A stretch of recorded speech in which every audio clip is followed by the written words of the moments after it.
South Africa. There was a lot of modeling being done in this project. Part of it was from the global to the regional wind climate, as described before, but then also integration of measurements and local wind and actually assessments at the wind farm. But we have started working on phase 2, and this is actually as part of the project. There were 10 masts that have measured for almost 4 years now. And they were located in the pins that you see on the map. I don't know if I can, yeah, well, anyway, we'll get to that.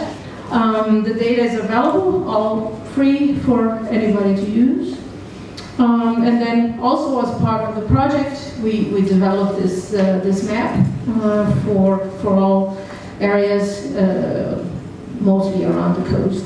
But this is a summary of some of the verification that we did, and the graph here on the lower left side is the verification of the numerical model versus the observed wind atlas. And actually the results were very good, especially for something that was the first time that we did. Yeah, so this figure here, thank you, Paul. And you can see actually there was a very good correspondence between the observed from the masts and what we did in our simulations. And not only do they correspond, this is the mean generalized wind, but also the distributions were very good. This is for a point up here in Alexander Bay, and you can see this is the observations. So the wind blows mostly from the south, and it has a given distribution. And this is what the model could do. Actually very, very similar. We were very happy with these results once they came out. So what's new in the new phase of the project? We have 5 new sites, mostly in this area. The ones before concentrated here. So we have expanded the area. We will cover most about 80% of South Africa in the second phase, and then there were development of new wind atlas techniques, which is what I'll be talking about today.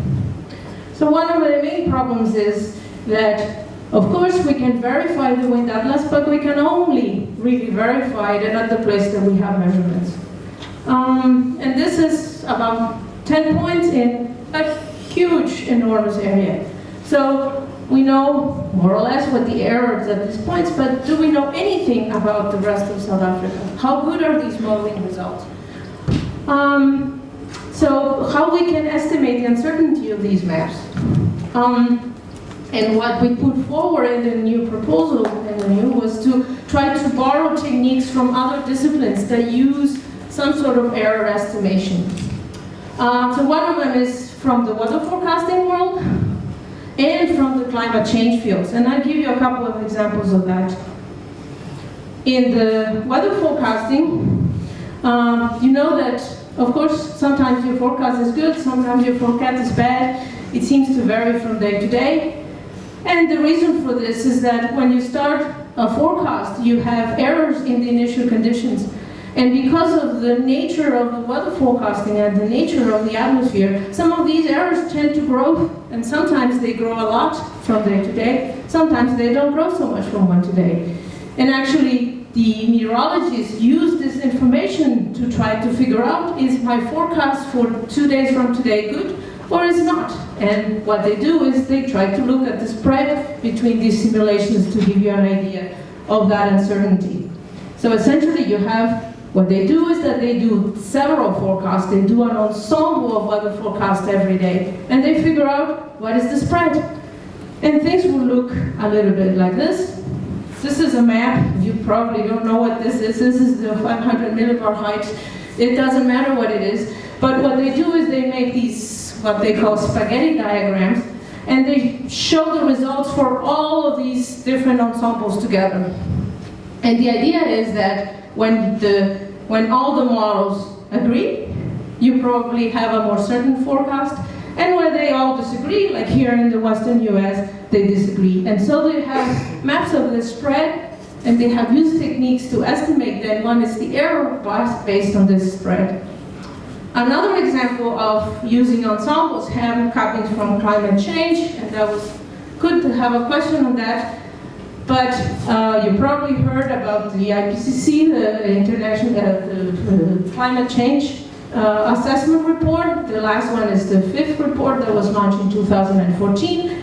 And what they've done is that many organizations all over the world have run these climate models to try to estimate what the long-term temperature projections are for the world. And actually, when you see this line here, it's all these models combined.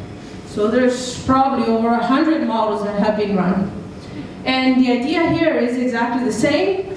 If all the models are telling you here that the temperature will rise. Now, what is what we expect by the end of 2050?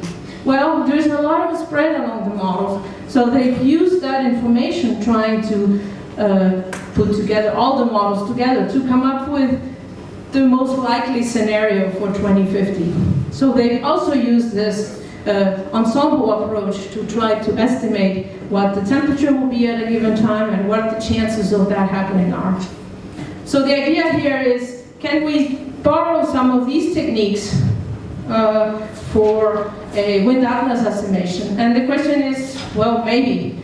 The weather forecasting is a very difficult problem, but we are not really interested in knowing exactly what the wind power is at every hour for the next 20 years.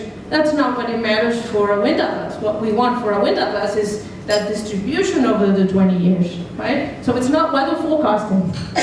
Then it's not really climate change either, because here you have a very strong forcing, which is the level CO2 or the other gases or volcanic eruptions or whatever that you put into these climate models. So it's a force problem. We're in between these two systems, and it's not clear if what we are attempting to do will work or not. But we will try it anyway. So I'll show you some of the preliminary results. So what we're doing is exactly the same as in these two problems. We have an ensemble of model simulations. For the WASA phase 1, we did only one run. Well, we did a few to begin with to choose which was the model that performed the best. But what we're doing now is actually running several models for the same period of time and trying to see if we can use the differences among these models to estimate what the error is. So this is essentially what this ensemble mesoscale is. But the problem is, if we're running several, how do we choose these? We want sufficient spread so that we can say something about the error, but also we don't want to include models that are wrong. And then the second question is, how do we use the information in these ensembles? So I'll show you some preliminary results. So these ensemble simulations, for most of you, this doesn't mean anything. If you have used the weather and forecasting model before, you know what I'm talking about. But we've changed a few things here in the model in each of the simulations. And our new domain that we're running for WASA 2 is much larger than it was before. And the inner domain for these cases is a 5 by 5 kilometer inner grid, and it will include all the stations and actually all of South Africa. So this is an example. This is the error at still the 10 very fine masts. The new 5 masts actually still don't have a full year of data, so we're still waiting. In a few months we'll have a year of data for the new masts. But this is the 10 stations in the WASA 1. And these are actually 6 different ensemble members. And you can see that they are actually quite different. For example, at one station, most of them have very small errors, but they vary. At other stations, for example, you have much larger differences. But then you can see that there's one here that it's really overestimating the wind in all of them. And the reason for this is probably that the surface is too smooth, so it's actually not representing well the climate. And if you look at the mean absolute error, this one actually has double than any of the other ones. So actually, I think that probably should not be included as one of the ensembles. So maybe this is pointing us to what are the members that we should take and which are the ones that should be away. So I advocate that maybe we should choose simulations that have similar errors, but at the same time, at each of the stations, the errors can be quite different. But if they are too similar, then we don't want them. So this will probably point out of how we should use them. Now, if we take all of these 5 runs and we make the mean wind speed for each of these, and then we take the difference, the standard deviation for all 5 of them, we get something that's called a spread. And this is, I don't know if you can see it from the back, but this is that spread, that ensemble spread, which is the standard deviation of the means of each of the ensemble members. And actually, the first time I saw this map was yesterday. So I was really impressed that there seemed to be some information here, and I'm really puzzled to see if this will really be useful. And actually, it doesn't correlate very well with the mean. If I flash you this is the mean wind speed, and you can probably not see anything. But there isn't really a correspondence, so there seems to be some information on this map. Now, does it help us for anything? I'm not sure. Maybe it will tell us something about the error. But, so just to go through our conclusions, and by the way, the errors at each of the measurement sites were very comparable to WASA 1, actually better than WASA 1 with a larger grid spacing.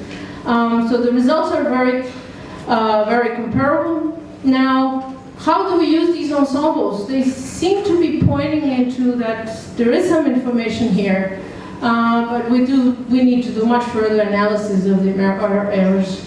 And the problem here is that how these maps combine many things together. How do we separate the errors between what are the model errors, what are the observations error, what are the sample errors, what are we, there are a lot of things combined here, and what we want is an error from essentially just an inherent model error. And how do we take that out of all the statistics would be very good. The other thing that could be pointed out by here is that now if we have an ensemble, we could actually find a way of combining all the 5 or whatever simulations we have together to make an actually better WindAC. And I've been dreaming about some ways of using some of these machine learning techniques to try to combine the information from the ensemble to make a final one with that is the best it can be at, but it also has an error estimate. And actually that's it.